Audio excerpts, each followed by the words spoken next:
এই এই বেটা বয়ান শুরু করতে পারি না, এটা কি নাটকের মঞ্চ মনে করছো? হ্যাঁ, বুড়া মানুষ দুই একজন উঠলে বোঝা যায় যে তার একটু সমস্যা জরুরত থাকতে পারে। তুমি জুয়ান মানুষ, কি বিড়ি টানতে যাও? আশেপাশের দোকানে গল্প গুজবে আড্ডা করে আর মহিলা প্যান্ডেল তাওয়াফ করে। বছরে এই একটা সুযোগ, তো কত বছরের কথা জমে আছে, মোলাকাতের এই সুযোগ হেলায় হারায় লাভ কি? ফালতু মানুষ যত, এতগুলো মানুষ বের হওয়াটা কতটা ক্ষতি।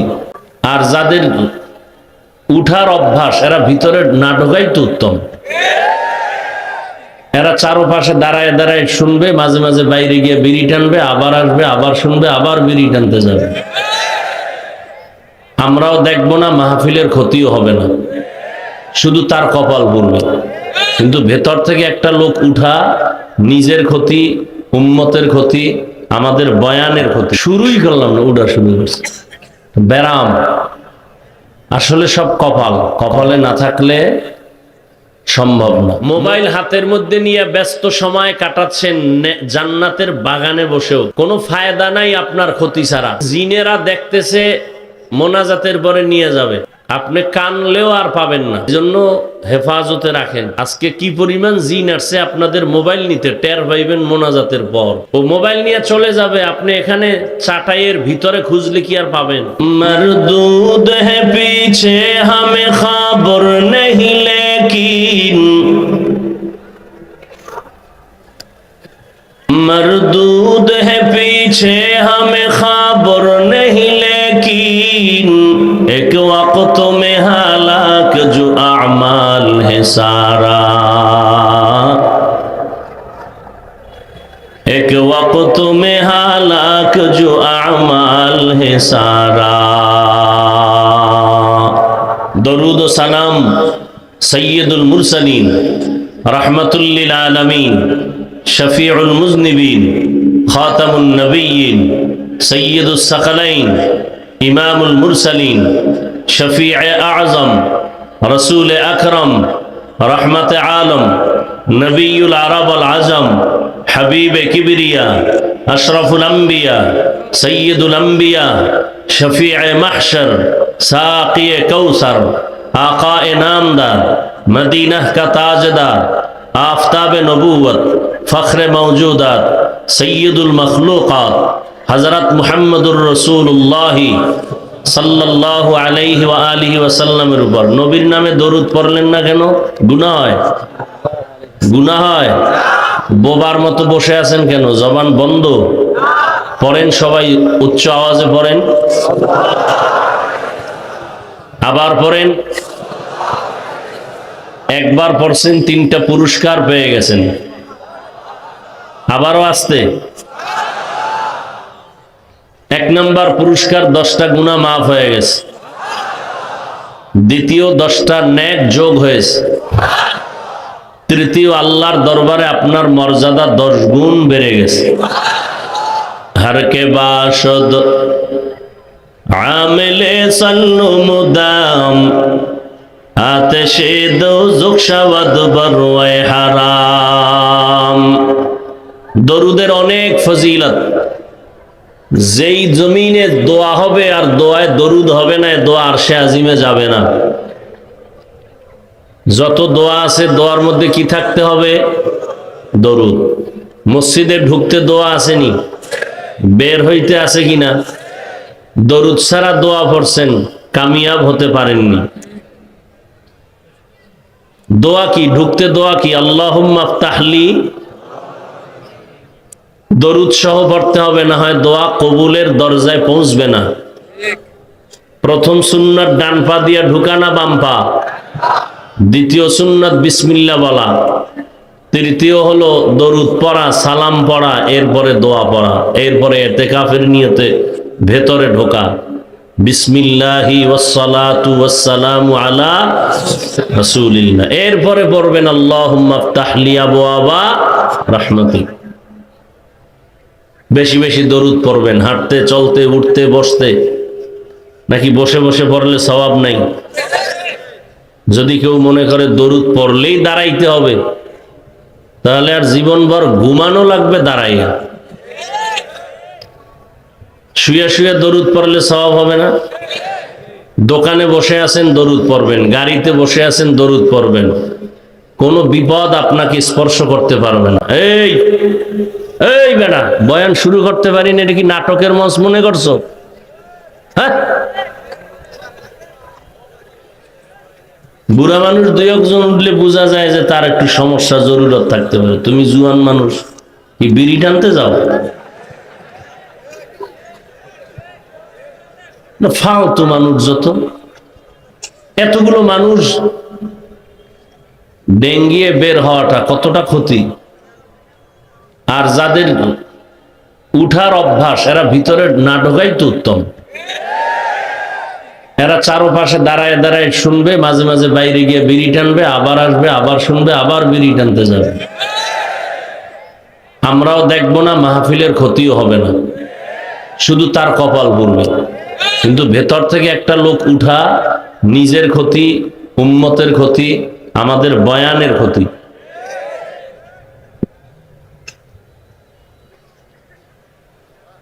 শুরুই করলাম না, উঠা শুরু করছে। ব্যারাম আসলে সব কপাল, কপালে না থাকলে সম্ভব না। মাহফিলের প্রচারণা বহুদিন আগের থেকেই তো চলতেছিল, সবাই আসতে পারে না। আচ্ছা, এটি পরে বলি, দোয়া করে লই আগে। যাদের আয়োজনে আজ এই সুন্দর সমাবেশ, সময় পরামর্শ অর্থ দিয়ে দোয়া করে উপস্থিত হয়ে মাইক লাইট প্যান্ডেলের ব্যবস্থাপনার মাধ্যমে সহযোগিতার হাত বাড়িয়েছেন এলাকার যুবক, বৃদ্ধ, ব্যবসায়ী, শ্রমিক, চাকুরিজীবী, বিভিন্ন শ্রেণী পেশার মানুষ, জনপ্রতিনিধি, প্রশাসন, উলামায়ে হযরত, আইম্মায়ে মাসাজিদ, প্রত্যেককেই আল্লাহ পাকে খেদমতের বরকতে দুনিয়াতে শান্তি, পরকালে চির মুক্তির ব্যবস্থা করে দিন। আমি বান্দার আমিন কবুল হওয়ার গ্যারান্টি নাই, কিন্তু এই বিশাল ময়দানে আমিন কবুল হওয়ার মতো বান্দার অভাব নেই।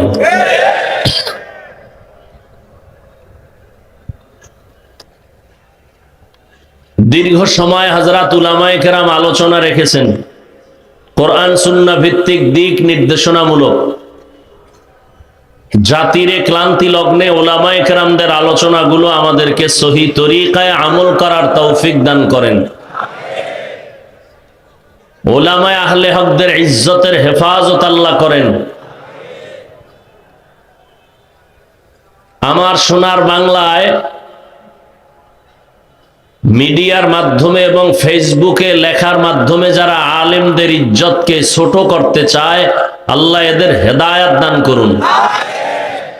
আল্লাহর ইলম ও কুদরতে যদি হেদায়াত তার কপালে না থাকে, আল্লাহ পাক ধ্বংস করে দেন।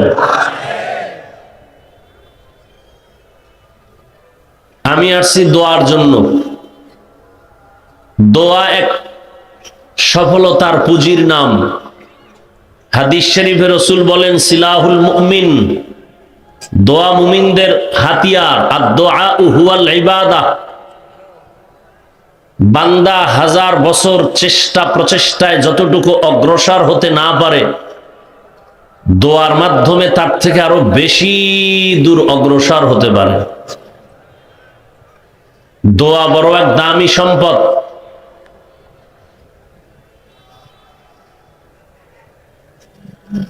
সাহাবী বসে আছেন এক জায়গায়, একজন এসে বললেন, ভাইজান আপনার বাড়িতে আগুন লেগেছে। সে বলে, আল্লাহর কসম আমার বাড়িতে আগুন লাগে নাই, তুমি খোঁজ নাও।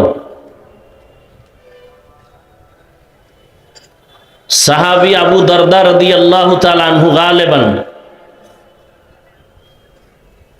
খবর নিয়ে দেখতেছে আশেপাশের বাড়ি ঘর পুড়তেছে, তার ঘরে আগুন লাগে নাই।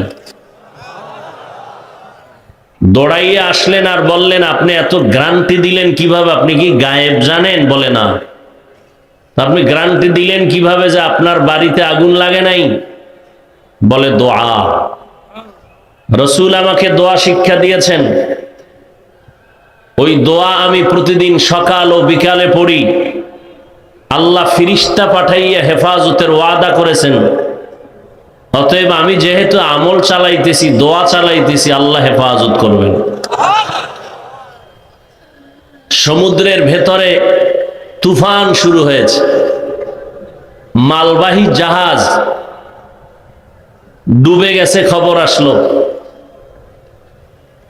মালের মালিক, তার কাছে বলা হলো যে ভাইজান আপনার জাহাজ ডুবে গেছে সমুদ্রের ভেতরে। বলে ওয়াল্লাহি আল্লাহর কসম আমার জাহাজ ডুবে নেই। খবর নিয়ে দেখা গেল যে অন্য জাহাজ ডুবছে ঠিকই, তারটা ডুবে নাই।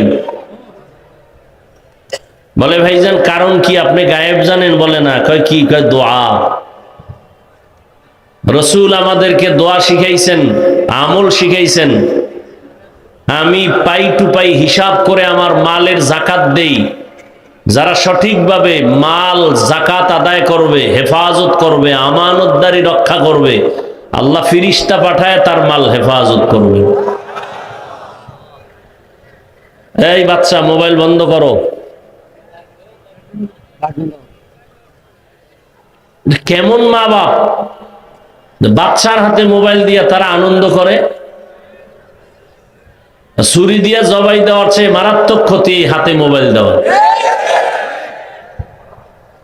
যেই পরিমাণ ঠিক বলতেছেন, মনে হয় আপনারা কেউ অপরাধ করেন না। আল্লাহ সবাইকে হেদায়েত দান করুন। বহুদিন ধরে এই প্রোগ্রামের আয়োজন।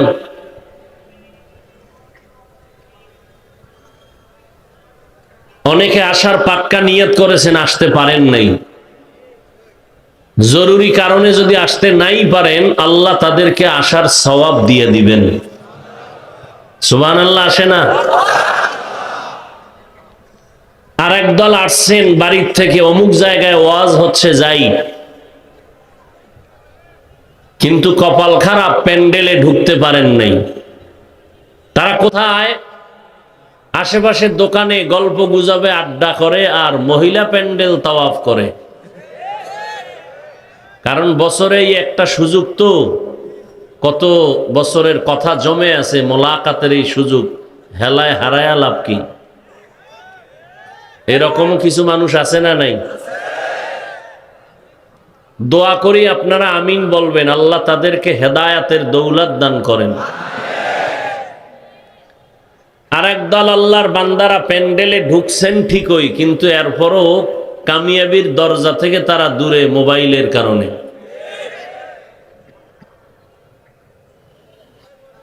মোবাইল হাতের মধ্যে নিয়ে ব্যস্ত সময় কাটাচ্ছেন জান্নাতের বাগানে বসেও। কোনো ফায়দা নাই আপনার ক্ষতি ছাড়া। জিনেরা দেখতেছে, মোনাজাতের পরে নিয়ে যাবে, আপনি কানলেও আর পাবেন না। এই জন্য হেফাজতে রাখেন। আজকে কি পরিমাণ জিন আসছে আপনাদের মোবাইল নিতে, টের পাইবেন মোনাজাতের পর। ও মোবাইল নিয়ে চলে যাবে, আপনি এখানে চাটাইয়ের ভিতরে খুঁজলে কি আর পাবেন? আল্লাহ ওই জিনদেরও হেদায়াত দান করেন, আপনারও হেদায়াত দান করেন। তবে মোনাজাতের পরে মোবাইলটা বুদ্ধি দিয়ে দেই, হাতে নিয়ে নিবেন। মানি ব্যাগ হাতে নিবেন, পকেটে রাখবেন না। আমার এই কথাটা মানলে আশা করি জিনেরা আগাইতে পারবে না। পকেটে থাকলে লয়ে যাবে। আল্লাহ। 3 নাম্বার হতভাগা একদল প্যান্ডেলে আছেন, এরা বয়ান শুনবেন 2 ঘন্টা, ঘড়ি ধরা আরো চাইবেন, ঘড়ির কাটা গুনবেন আর বলবেন আর একটু, কিন্তু মোনাজাত না দিয়ে চলে যাবেন। কারণ শয়তান ওয়াজের বিষয় যতটা বাধা না দেয়, মোনাজাতের ক্ষেত্রে এর থেকে বেশি বাধা দেয়। কারণ এক মোনাজাতে সবার গুনাহ যদি মাফ হয়, তো ইবলিস বলে 30-40 বছর পর্যন্ত যে তোমার পিছনে মেহনত করে তোমাকে জাহান্নামী বানাইলাম, গুনাহ করাইলাম, এটা যদি এক মোনাজাতে খতম হয়ে যায় তো আমার চাকরির ভ্যালু কি? এজন্য শয়তান, আবার শয়তান কিন্তু 3 দল। এক শয়তান আপনার বডির ভেতরে আছে, নফস শয়তান। আর এক শয়তান সে খুব দুর্বল, প্যান্ডেলের বাইরে, জিন শয়তান। আর এক শয়তান আপনার ডানে বামে বসে আছে, মানুষ শয়তান। কিছুক্ষণ পরেই আপনার একটা খোঁচা মারবে আর বলবে আর কত, চল। বলবে তো পুরান ওয়াজ, তা আমরা জানি, চল। এভাবে খোঁচাইতে খোঁচাইতে মোনাজাতের আগ মুহূর্তে আপনাকে নিয়ে চলে যাবে, আর কপালে মোনাজাত হবে না। এত বিশাল মানুষের সমাগম নিয়ে বাবার জন্য দোয়ার আয়োজন জীবনে করেছেন, পারবেন? তাহলে এই বরকতের দোয়ার মজলিস যেন আমাদের থেকে ছুটে না যায়, আল্লাহ কবুল করেন। মোনাজাত দিয়ে যাওয়ার আশা আছে তো ইনশাআল্লাহ, আল্লাহ কবুল করেন। আর দোয়া অন্যের জন্য বেশি করবেন। আমাদের বদঅভ্যাস, আমরা নিজের জন্য বেশি করি। ইমাম সাহেবের আইসা স্লিপ দিছে, আমার আব্বার জন্য দোয়া করবেন জুমার দিন। পকেটে 1000 টাকা হাদিয়া লইয়া মোনাজাতের আগে বয়ে রইছে, হুজুরে টাইট করে বাবার লইয়া দোয়া করবে, 1000 দিয়ে দিন। মোনাজাতের ভিতরে শুনতেছে ইমাম সাহেব আর বাবার লাগে আরো 6 জনের নাম কইছে। মোনাজাতের ভিতরেই মাথা গরম হয়ে গেছে। 1 নাম্বার মাথা গরম, আমার এককভাবে বাবায় দোয়া পাইল না, দোয়া ভাগ হইয়া আরো 6 জনের ভাগে গেছে। আর দ্বিতীয় কাম করছে, হাদিয়া যে 1000 ছিল এখান থেকে 600 কমাইয়া লাইছে, দোয়া কম হাদিয়াও কম। এরকম মূর্খ আছে না নাই? তো কমায় টমায় যখন হাদিয়াটা দেয় মন খুব বেজার, কয় হুজুর এরকমই কইরেন। বেয়াদব আছে না নাই? হাদিসে কি আছে, রসুল কি বলেন? বান্দা যখন দোয়া শুরু করে সবার জন্য, ফেরেশতা পেছনে দাঁড়ায়। আল্লাহ বলেন এই বান্দা দোয়া করছে কার জন্য? তার জন্য। কয় না তো, কয় সব উম্মতের জন্য। তাই নিজের জন্য করে নাই? কয় না। তা আমি আল্লাহ তার উপরেই সব দোয়ার উদ্বোধন করে দিলাম, এরপরে বাকিদেরকে দিব। আল্লাহ। আবার একদল আছে নাম না কইলে আর দোয়াই শুদ্ধ হয় না, কারণ আল্লাহ আর আব্বারে চিনে না তো, এই জন্য নাম কওয়া লাগে।